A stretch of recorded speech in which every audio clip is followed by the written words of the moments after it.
Hello everybody, I'm Roman and welcome to another Quickie. Roman's Random Quiz. I'm making these videos to highlight one specific technique, trick, concept or piece of information that I value vital for my songwriting. As you might be aware of, I'm doing these dice challenges where I create a song with random magic from 3 custom-made musical dice. And since those videos are somewhat high-paced, I thought it would be valuable to stand still a little bit and focus on one specific thing which is important. And today we will be talking about 7th chords. 7th chords can be a very great tool to spice up your sonic palette. Let's start by realizing that there are several 7th chords. There's a major 7th chord, there's a minor 7th chord, a dominant 7th chord, a half diminished 7th chord, and a diminished 7th chord. So those are 5, and there's actually a 6th one. But unless you're writing music for a detective series or film, you won't be using that much, I think. But it is a 7th chord. Anyway, to understand what a 7th chord is, we maybe have to look at what a normal chord is, or a normal chord. What is a normal chord? A chord is built up from notes from a scale. So let's use C, for example. A C major scale has 7 notes in it. 1, 2, 3, 4, 5, 6, 7, 8. And 8 is actually the same as the root, but 1 octave up. And chords are formed by using a combination of notes from the scale. So a normal triad, that's what a regular normal chord is built from a root note, the 3rd note from the scale, and the 5th note from the scale.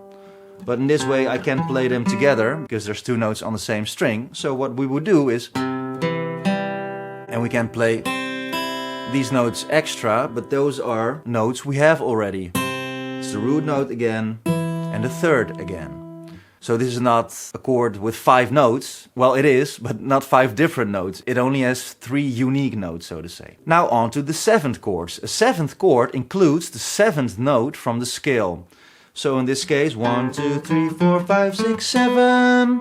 That note has to be in there as well. So for example, in the case of C, we could add that note is also the open B string.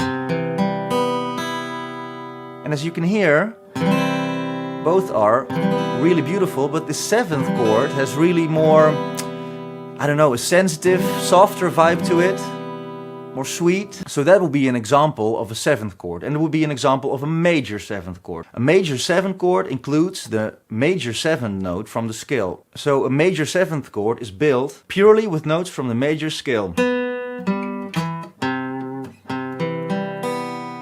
So we have a root note, the 3rd note, the 5th note, and the 7th note.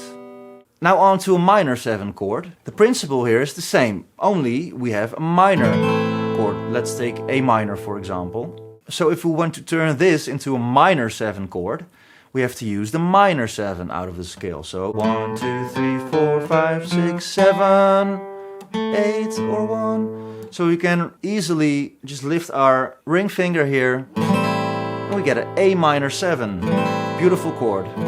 So in this case we have the root, our 5th, our minor 7 and our minor 3. Then on to the dominant 7th chord. This chord is a combination between major and minor because it uses a major chord as the fundament, so with a major 3rd note, only it uses the minor 7 borrowed from the minor scale. So in this case we knew that's our minor 7 in A. So now we have A7, which is a dominant chord.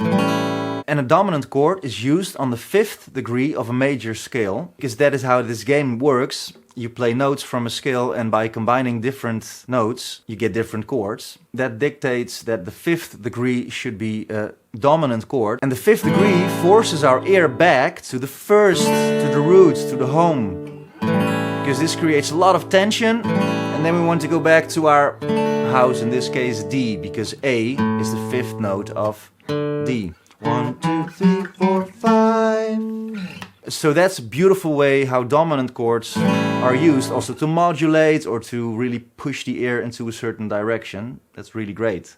Then there's the diminished 7th chords. Starting with half diminished. A half diminished 7th chord you find on the 7th degree of the major scale. That's a diminished chord, but by playing it as a half diminished chord, it sounds slightly more friendly to the ear. So what is a half diminished 7th chord?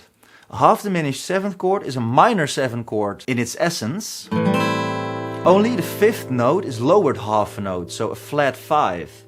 And in the case of A, this is our 5 note. 1, 2, 3, 4, 5. And then we have to lower that half a note. And then the rest.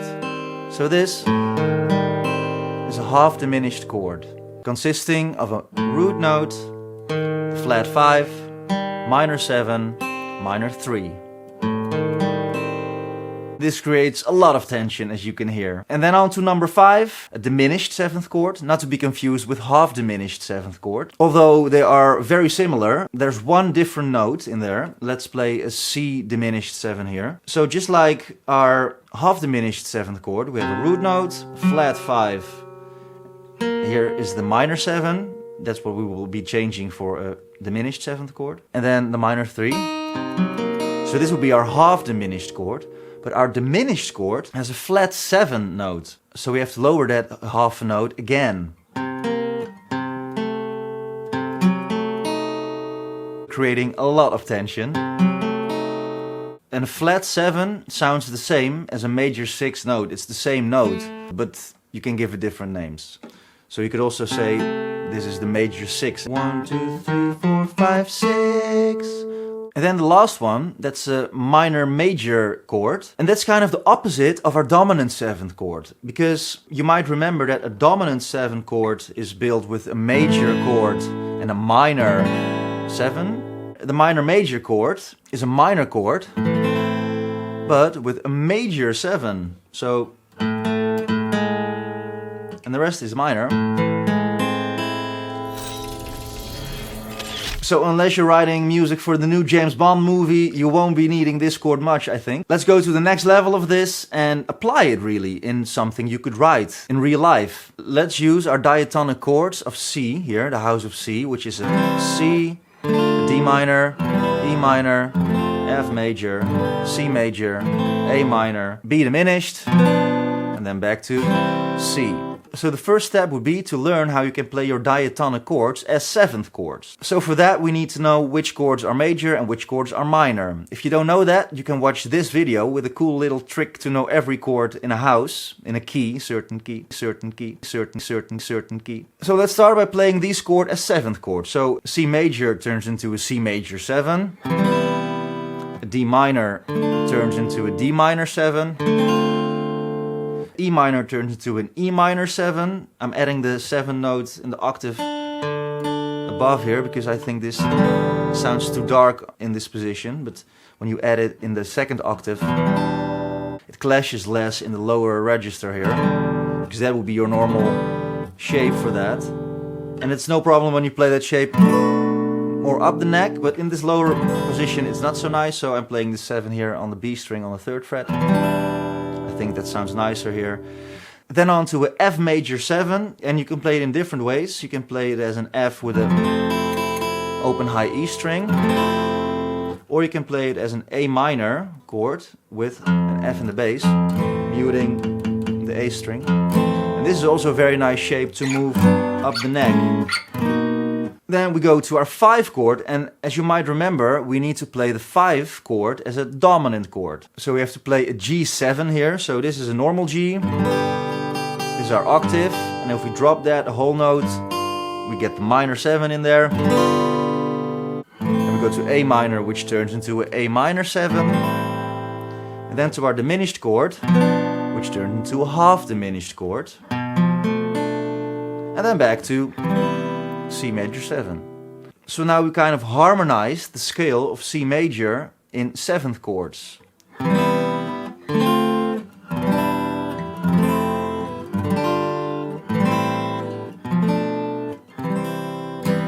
Major 7 at the end.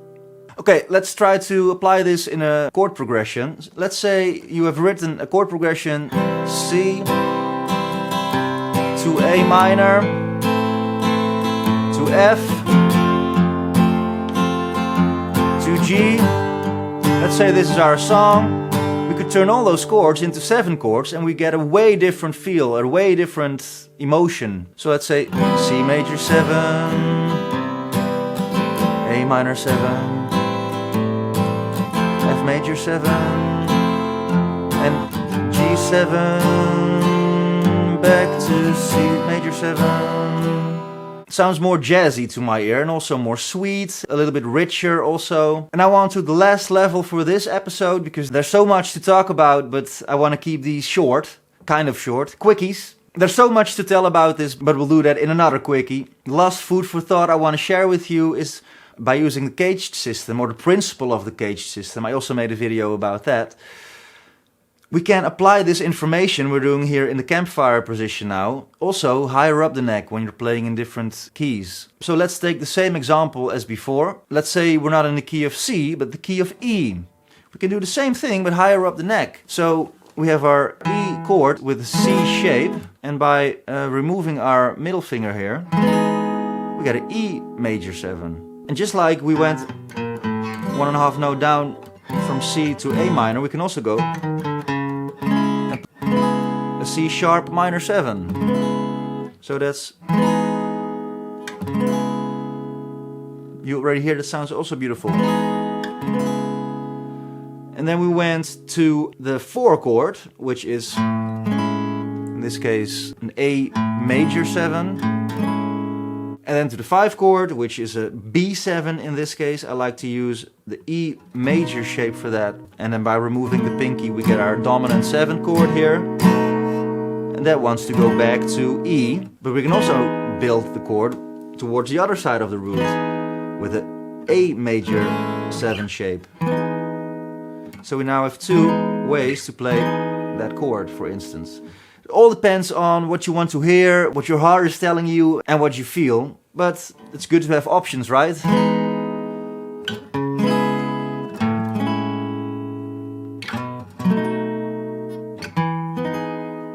By using the knowledge of how we can build the 7 chords, combining it with the caged knowledge, you're kind of free to play 7 chords all over the neck. And I think I'll leave it at that for today, because this is already a lot of terms and information. So let's process this first. And I very much hope it was insightful. If you haven't already, please subscribe to the page, because it helps me out. You know that already, but I would be very grateful if you did. Thanks for watching, have a great rest of your day, and see you next time for another Quickie.